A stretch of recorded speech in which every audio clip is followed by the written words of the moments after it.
তোমরা যারা ক্যালকাটা ইউনিভার্সিটির আন্ডারে প্রথম সেমিস্টারের ছাত্রছাত্রী আছো, তোমাদের জন্য আজকের ক্লাসটা খুবই গুরুত্বপূর্ণ। আজকের ক্লাসে তোমাদের কনস্টিটিউশনাল ভ্যালু সাবজেক্টের মডিউল 2 থেকে একটি মোস্ট ইম্পর্টেন্ট প্রশ্নের উত্তর নিয়ে আলোচনা করব। প্রশ্নটা হচ্ছে, ভারতের সংবিধানে মৌলিক দায়িত্ব উদ্ভবের প্রেক্ষাপট আলোচনা করো। এই প্রশ্নটা তোমরা অনেকে বলেছো আলোচনা করতে, কারণ বিভিন্ন বইতে অনেক বড় করে লেখা আছে, সেক্ষেত্রে তোমরা পরীক্ষায় কতটা লিখবে সেটা বুঝতে পারছো না, সেই কারণেই এটা আলোচনা করা। দেখো কিভাবে প্রশ্নের উত্তরটা লিখবে তোমরা।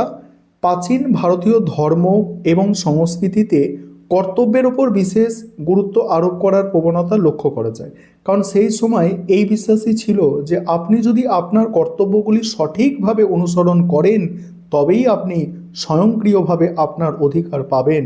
প্রাচীন ভারতের শাসন পরিচালনার ক্ষেত্রে রাজধর্মের উল্লেখ পাওয়া যায়। উল্লেখ্য, ভগবদ্গীতা এবং মহাভারত উভয় রাজধর্মের ধারণার পুঙ্খানুপুঙ্খ ব্যাখ্যা প্রদান করে। এক্ষেত্রে রাজধর্ম বলতে রাজার কর্তব্য পালনকেই বোঝানো হয়েছে। প্রাচীন ভারতের বিশিষ্ট শাস্ত্রজ্ঞ পণ্ডিত, বাস্তববাদী ও বিচক্ষণ রাজনীতিবিদ কৌটিল্য তার অর্থশাস্ত্র গ্রন্থে রাজার কর্তব্য সমূহকে সুস্পষ্টভাবে নির্দেশ করেছেন। তার মধ্যে রাজার কর্তব্য হলো রাজ্যের শান্তি শৃঙ্খলা রক্ষা করা, রাজ্যের অস্তিত্বকে নিরাপদ করা, প্রজাদের কল্যাণ সাধন করা, অপরাধীকে দণ্ড দান করা, সৎ ও নির্দোষ প্রজাদের সুরক্ষিত করা, নিজেদের স্বার্থকে উপেক্ষা করে প্রজাদের স্বার্থ চরিতার্থ করা ইত্যাদি। অর্থাৎ ভারতের সংবিধানে উল্লেখিত মৌলিক কর্তব্যসমূহের উদ্ভবের ক্ষেত্রে প্রাচীন ভারতের ঐতিহ্য আদর্শের প্রভাবকে কোনোভাবেই অস্বীকার করা যায় না। বৈদিক যুগ থেকে জাতীয় আন্দোলনের পর্ব পর্যন্ত ভারতের সুদীর্ঘ ইতিহাস পর্যালোচনার প্রেক্ষিতে বলা যায় যে সবসময় রাজা থেকে শুরু করে সাধারণ নাগরিক ও প্রজা সকলেই কর্তব্যের ওপর বিশেষ গুরুত্ব আরোপ করা হয়েছে। ভারতের মূল সংবিধানে মৌলিক কর্তব্যের কোনো উল্লেখ ছিল না। 1976 সালে 42তম সংবিধান সংশোধনের মাধ্যমে সংবিধানের 4th ক অংশের 51 ক ধারায় ভারতের নাগরিকদের জন্য মৌলিক কর্তব্য লিপিবদ্ধ করা হয়েছে।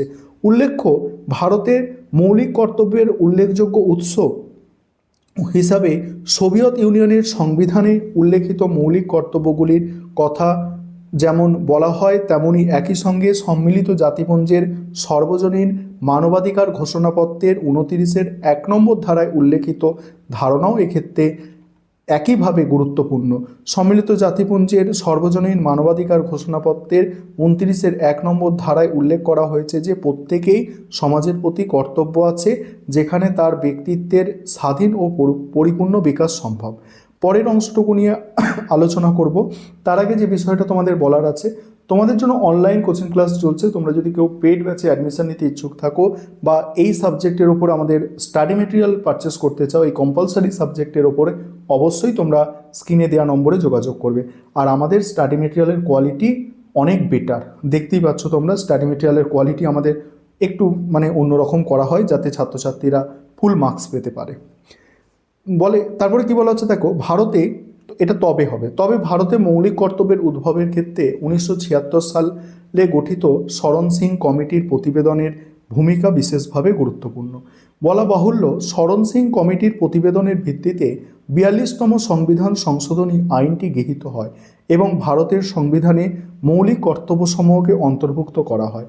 শরণ সিং কমিটির প্রতিবেদনের প্রেক্ষিতে 8টি মৌলিক কর্তব্যের উল্লেখ করা হয়েছে, যথা 1 হচ্ছে সংবিধান ও আইনকে সম্মান করা ও মেনে চলা, জাতির সার্বভৌমত্বকে সমুন্নত রাখা এবং এমনভাবে কাজ করা যাতে এর ঐক্য অখণ্ডতা বজায় থাকে এবং শক্তিশালী হয়। 3 হচ্ছে সংবিধানে বর্ণিত গণতান্ত্রিক প্রতিষ্ঠানকে সম্মান করা এবং এমন কিছু করা থেকে বিরত থাকা যা তাদের মর্যাদা ও কর্তৃত্বকে ক্ষুণ্ণ করতে পারে। দেশ রক্ষা করা এবং সামরিক পরিষেবা সহ জাতীয় পরিষেবা প্রদান করা। এটি করার জন্য কাউকে বলা হবে, যে কোনো উপায়ে সাম্প্রদায়িক সম্প্রীতি রক্ষা করা, রাষ্ট্র পরিচালনায় নির্দেশমূলক নীতি মান্য করা, এইগুলোর কথা বলা হয়েছে। ঠিক আছে। এছাড়া শরণ সিং কমিটি সুপারিশকে কংগ্রেস গ্রহণ করেনি, সেই কারণে বলছে সেগুলি সংবিধানে অন্তর্ভুক্ত হয়নি। এই সুপারিশগুলি হলো কি দেখো, মৌলিক কর্তব্যের অমান্য করলে বা মান্য করতে অস্বীকার করলে পার্লামেন্ট আইনের মাধ্যমে উপযুক্ত শাস্তির ব্যবস্থা করতে পারে। এই হচ্ছে তোমাদের মানে সম্পূর্ণ প্রশ্নের উত্তর। এইভাবে তোমাদের প্রশ্নের উত্তর লিখতে হবে ভালো নম্বর পাওয়ার জন্য। আর এটা সাজেশান আছে, এটা তো তোমাদের আমি আলোচনা করেইছিলাম যে 100% কমনযোগ্য সাজেশান তোমাদের এর আগে আমি আলোচনা করে দিয়েছি।